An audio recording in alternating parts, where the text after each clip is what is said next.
اور پارہ نمبر 13 کا آغاز ہی یوسف علیہ السلام کے ان مشہور زمانہ جملوں سے ہو رہا ہے جو میرا خیال ہے ہر انسان کو دقت نظر سے ان کے اوپر غور کرنا چاہیے کہ اگر پیغمبر اپنے بارے میں یہ بات کر رہا ہے تو باقی تو شاہی کوئی نہیں، سیدھی سی بات ہے۔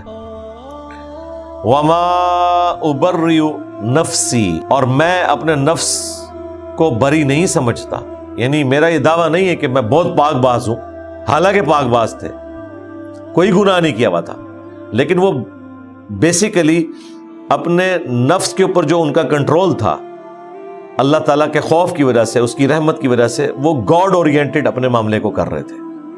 اور یہی ہمیں بھی سکھایا گیا ہے کہ ہم نے ہر معاملے میں گاڈ اورینٹڈ ہونا ہے۔ نبی الاسلام نے ایک دفعہ انشاءاللہ نہیں کہا، کتنے دن تک وہی نازل نہیں ہوئی، پھر سورۃ الکہف میں آیت نازل ہوئی کہ اے نبی کبھی بھی ایسا نہ ہو کہ آپ کسی معاملے میں یہ کہیں کہ کل یہ میں کام کروں گا اور انشاءاللہ کہنا آپ بھول جائیں، یہ نہیں ہونا چاہیے۔ اسی طریقے سے کوئی اچھی چیز دیکھ کر ماشاء اللہ کہنا، سبحان اللہ کہنا، الحمدللہ کہنا، لا حول ولا قوت الا باللہ کہنا، یہ اللہ تعالیٰ کے پیغمبروں اور نیک بندوں کی نشانی ہے کہ ہر معاملے میں اللہ تعالیٰ کی طرف خوبی کو منسوب کرتے ہیں اور ہر برائی کو اپنے نفس کی طرف منسوب کرتے ہیں۔ وما ابرئ نفسی، اور میں اپنے نفس کو قطعاً نہیں کہتا کہ وہ کسی اعتبار سے بری الذمہ ہو سکتا ہے۔ ان النفس لامارۃ بالسوء، بے شک نفس تو ہمیشہ برائی کی طرف مائل کرتا ہے، الا ما رحم ربی، بے شک سوائے اس کے کہ جس پر میرا رب رحم فرمائے، اس کے سوا کوئی رحم فرمانے والا نہیں ہے۔ جب تک وہ رحم نہ فرمائے کوئی بھی اپنے نفس کی برائی سے بچ نہیں سکتا۔ ان ربی غفور الرحیم، بے شک میرا رب بخشنے والا اور رحم فرمانے والا ہے۔ یہ آ گیا جی وہ نفس امارہ جو اکثر آپ دعاؤں میں بھی سنتے ہیں کہ اللہ تعالیٰ نفس امارہ کی برائیوں سے ہمیں محفوظ رکھے۔ نفس امارہ، نفس لوامہ اور نفس مطمئنہ، یہ 3 نفوس کا ذکر قرآن میں ہے، اور اکثر صوفیاء کے ہاں نا یہ بحثیں ہو رہی ہوتی ہیں، بتائیں جی نفس کی کتنی اقسام ہے، اور پھر وہ قرآن پاک سے یہ چیزیں اٹھاتے ہیں۔ نفس ایک ہی ہے، اس کی یہ 3 حالتیں ہیں۔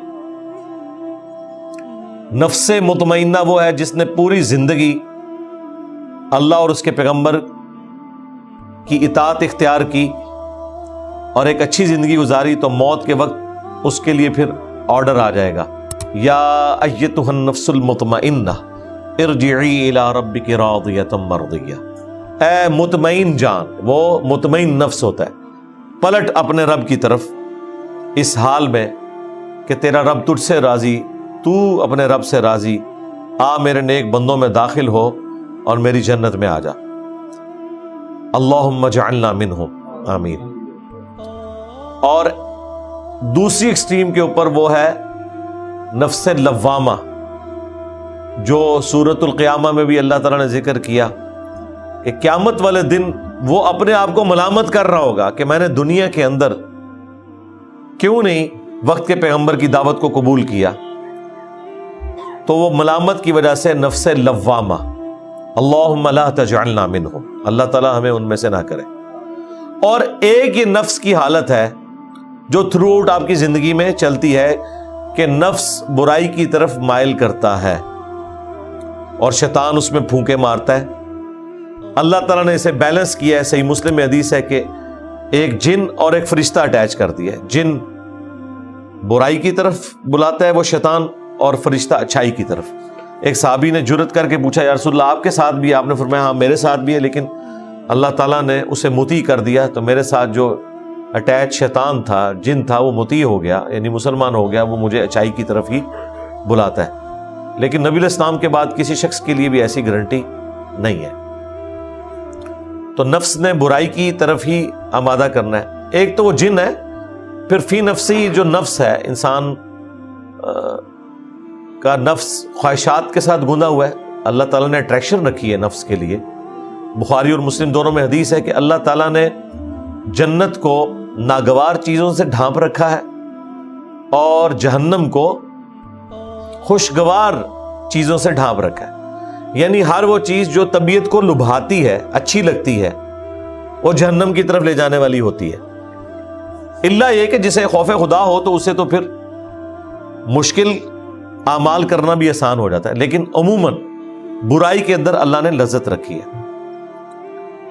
تو جنت کو ناگوار چیزوں سے ڈھانپ رکھا ہے. ناگوار چیز کیا؟ رزق حلال کمانے کی تکلیف، مشکل کام ہے. گرمیوں میں روزے رکھنا، روزانہ 5 وقت نماز پڑھنا، غسل کی تکلیف، بال بچوں کی معیشت والا معاملہ، یہ تکلیف، ہر معاملے میں تکلیف کے ذریعے ہی آپ اللہ تعالیٰ کو اوبے کرتے ہیں. تو یہ اللہ تعالیٰ نے ظاہر ہے کہ وہ ناگوار چیز ہے لیکن جنت کی طرف لے جانے والی. اور ہر برائی کا کام جو خوشگوار نظر آتا ہے وہ جہنم کی طرف لے جانے والا ہے، کیونکہ اللہ تعالیٰ نے جہنم کو شہوات کے ساتھ ڈھانپ دیا ہوا ہے. فوراً یہ سمجھ لیں جس کو ہم پنجابی میں کہتے ہیں کڑگا لگا ہوا ہے. یہ ایک کھٹکا ہے جس کے اندر انسان گر جاتا ہے اور مبتلا ہو جاتا ہے.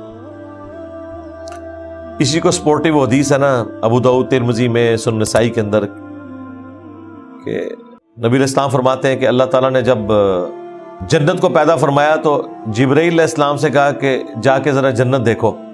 انہوں نے جب جنت کی نعمتوں کو دیکھا تو اللہ تعالیٰ سے آ کے عرض کی، اے اللہ تیری عزت کی قسم، کوئی بھی ایسا نہیں ہوگا جو تن من دھن نہیں لگا دے گا اس جنت میں پہنچنے کے لیے. اللہ تعالیٰ نے فرمایا اچھا اب ذرا جنت کو جا کے دیکھو. اور اللہ تعالیٰ نے جنت کو ناگوار چیزوں سے ڈھانپ دیا. ان مشقتوں سے، ان مشقتوں کو عبور کر کے جنت تک پہنچو گے. جبرائیل علیہ السلام جب واپس آئے انہوں نے کہا کہ یا اللہ یہ جتنی تو نے آزمائش رکھی ہے نا، مجھے نہیں لگتا کہ کوئی جنت میں پہنچنے میں کامیاب ہوگا. یہ جبرائیل علیہ السلام یعنی فرشتوں کے سردار اور فرشتوں کے پیغمبر، یہ ان کا فتویٰ ہے. اس کا مطلب ہے کوئی ہلکا معاملہ نہیں ہے. پھر اللہ تعالیٰ نے کہا کہ جاؤ جہنم کو دیکھو. جہنم کو دیکھا، اس کے عذابات کو دیکھا تو جبرائیل علیہ السلام نے کہا کہ یا اللہ تیری عزت کی قسم، مجھے نہیں لگتا کہ کوئی شخص بھی کوئی ایسا عمل کرے کہ وہ اس عذاب میں جانے کے لیے تیار ہو. پھر اللہ تعالیٰ نے جہنم کو شہوات سے، خوشگوار چیزوں سے ڈھانپ دیا اور جبرائیل علیہ السلام سے کہا کہ اب ذرا جائیں نا. اب جب جبرائیل علیہ السلام گئے اور واپس آئے تو اللہ تعالیٰ نے فرمایا ہاں اب سنا. انہوں نے کہا یا اللہ مجھے نہیں لگتا کوئی بھی شخص جہنم میں جانے سے بچ سکے گا، جتنا اٹریکٹ فل تو نے جنت کو بنا دیا. اب دیکھیں یہ جہنم جو اللہ تعالیٰ نے اتنی اٹریکٹ فل بنائی ہے، دنیا میں وہ چیزیں حرام کر دی ہوئی ہیں، لیکن آخرت میں جنت میں پہنچ کے وہی چیزیں انعام بھی ہیں جن سے دنیا میں روکا گیا تھا. وہی چیزیں انلمیٹڈ انعام کی شکل میں. اس کا مطلب ہے کہ یہ جو روکنا ہے یہ ایک زندگی کا 50 سال کا، 60 سال کا، کسی کے لیے 70 سال کا، اس میں سے بھی پہلے 20-25 سال تو ویسے ہی نکال دیں، ہوش ہی نہیں ہوتی بندے کو. یہ چند سالوں کا روزہ ہے اور اس کے بعد ہمیشہ کی افطار ہے. لیکن بہت کم لوگ ہیں جو یہ روزہ توڑنے سے بچ سکتے ہیں، اور جنہوں نے یہ روزہ رکھ لیا تو آخرت میں ہمیشہ کی کامیابیاں ان کا مقدر ہونے والی ہیں. دنیا جو اللہ کی مرضی کی گزارے گا، آخرت پھر وہ اپنی مرضی کی گزارے گا. اور جو دنیا اپنی مرضی کی گزارے گا، آخرت پھر اللہ کی مرضی کی ہوگی. والعیاذ باللہ تعالی جہنم اس کا مقدر ہوگی. اللہم لا تجعلنا منہم، اللہم اجرنا من النار، اللہم انا نسألک جنت الفردوس مع النبیین والصدیقین والشہداء والصالحین. اچھا یہ تکلیف ہے ویسے تھوڑے عرصے کے لیے، ہے کوئی اتنی بڑی تکلیف نہیں ہے. اگر کرٹیکلی آپ دیکھیں کہ کام تو آپ نے کرنا ہے، صرف خدا اورینٹڈ ہو جائیں ان کاموں میں، حلال اور حرام میں فرق کر لیں. کوئی ایکسٹرا آرڈنری کام ہے تو وہ 2-4 ہی ہیں جو اسلام کی بنیاد 5 چیزوں میں ہے. اس میں سے بھی کلمہ، اس کے لیے کوئی مشقت نہیں ہے. اس کے بعد نماز ہے، پھر زکوٰۃ ہے، رمضان کے روزے ہیں، اور استطاعت ہو تو اللہ کی راہ میں حج. بس یہ 4 ہی چیزیں ہیں. باقی تو کام آپ نے کرنے ہی کرنے ہیں. یہ ایکسٹرا کام ہے جو آپ کو کرنے پڑ رہے ہیں. باقی جتنے بھی کام آپ کرتے ہیں وہ اگر کسی نے رزق کمانا ہے تو وہ کافر نے بھی کمانا ہے, مسلمان نے بھی کمانا ہے, نافرمان نے بھی کمانا ہے, اور تابع فرمان نے بھی کمانا ہے. صرف اس میں یہ دیکھ لے کہ میں حلال ذریعے سے کماؤں گا. کرنا تو ہے اس نے سارا کچھ. ہاں, جو اصل مشکل کام ہے وہ گناہوں سے بچنا ہے. لیکن اس میں دیکھ لیں, گناہوں سے بچنے کے لیے صرف ایک فیصلے کی ضرورت ہے. نیکی کرنے کے لیے فیصلے کی ضرورت نہیں, صرف ایفرٹ پٹ کرنی پڑتی ہے. خالی فیصلہ کرنے سے تو کوئی فجر کے وقت اٹھ نہیں سکتا جب تک وہ اٹھے گا نہیں. لیکن گناہ سے بچنے کے لیے صرف فیصلے کی ضرورت ہے کہ نہیں کرنا. کوئی ایفرٹ نہیں پٹ کرنی پڑتی کہ جی آپ کو صبح اٹھ کے یہ کرنا پڑے تو پھر آپ گناہوں سے بچیں گے. بس ایک فرم سا فیصلہ چاہیے کہ میں نے یہ نہیں کرنا, اور پیچھے ہٹ جائیں اس سے. نیکی کو کرنے کے لیے ایفرٹ پٹ کرنی پڑتی ہے. ہاں, گناہ سے بچنے کے لیے انٹلیکچوئل ایفرٹ ہے, وہ ایک فیصلہ آپ نے کرنا ہے. اس فیصلہ کرنے کے بعد اللہ تعالیٰ کی مدد ہے آپ کے ساتھ انشاءاللہ تعالیٰ, اگر کوشش کریں گے. باقی ظاہر ہے کہ تکلیف تو ہے. صحیح مسلم میں حدیث ہے کہ دنیا مومن کے لیے قید خانہ ہے اور کافر کے لیے جنت ہے. تو ظاہر ہے کہ جنت اسی لیے ہے کہ اس کے لیے کوئی پابندی نہیں, اپنی مرضی کی زندگی گزار سکتا ہے. تو جب اللہ نے خود مانا ہوا ہے کہ یہ قید خانہ ہے, تو قید خانے میں تو پھر آپ کو اتنا کچھ ہی ملے گا جتنا ایک جیل کے اندر دیا جاتا ہے. جب رہائی ہوگی تو پھر انشاءاللہ تعالی ہمیشہ کی نعمتیں مقدر ہوں گی, اور ایسی نعمتیں ہوں گی کہ یہ قید خانہ انسان بھول جائے گا. صحیح مسلم میں حدیث ہے کہ قیامت والے دن اللہ تعالیٰ ایک مفلس شخص کو بلائے گا اور فرشتوں سے کہے گا کہ ذرا اسے جنت کا ایک پھیرا لگواؤ نا. وہ شخص جس نے دنیا بڑی مشکل میں کاٹی ہوگی, غربت کے اندر, حلال اور حرام کی تمیز کر کے, ڈر کے, جنت کا ایک پھیرا جب لگے گا نا تو اللہ تعالیٰ اس سے پوچھے گا بھئی دنیا میں کوئی تکلیف تو نے دیکھی؟ وہ کہے گا اللہ تیری عزت کی قسم میں نے دنیا میں کوئی تکلیف نہیں دیکھی. وہ ایک پھیرا سب کچھ کافور کر دے گا. اور دنیا میں بھی ایسا ہوتا ہے, جو لوگ محنت کرتے ہیں ان کی اگر کالج میں یونیورسٹی میں پوزیشن آ جاتی ہے یا اچھی جاب مل جاتی ہے تو انہیں وہ پھر اپنی وہ تکلیف یاد نہیں رہتی ہے جو انہوں نے تکلیف اٹھائی ہوتی ہے تعلیم کے دوران. پھر اللہ تعالیٰ ایک خوشحال شخص کو بلائے گا جس نے دنیا میں بڑی عیاشی کی تھی, اور فرشتوں سے کہے گا ذرا ایک پھیرا لگواؤ نا, ایک سٹارٹر کے طور پہ پھیرا اس کو لگواؤ جہنم کا, جنت کا نہیں جہنم کا. جب وہ جہنم کا پھیرا لگا کے آئے گا دوزخ کا, اللہ تعالیٰ کہے گا بھائی کوئی دنیا میں کوئی خوشحالی تو نے دیکھی؟ وہ کہے گا تیری عزت کی قسم میں نے دنیا میں کوئی خوشحالی نہیں دیکھی. وہ جو خوشحالی اس نے دیکھی ہوئی تھی وہ بھی اس کو بھول جائے گی اس غم کے سبب کہ اچھا یہ میرا انجام ہونے والا تھا. تو یہ بڑا ایک کریٹیکل ایشو ہے.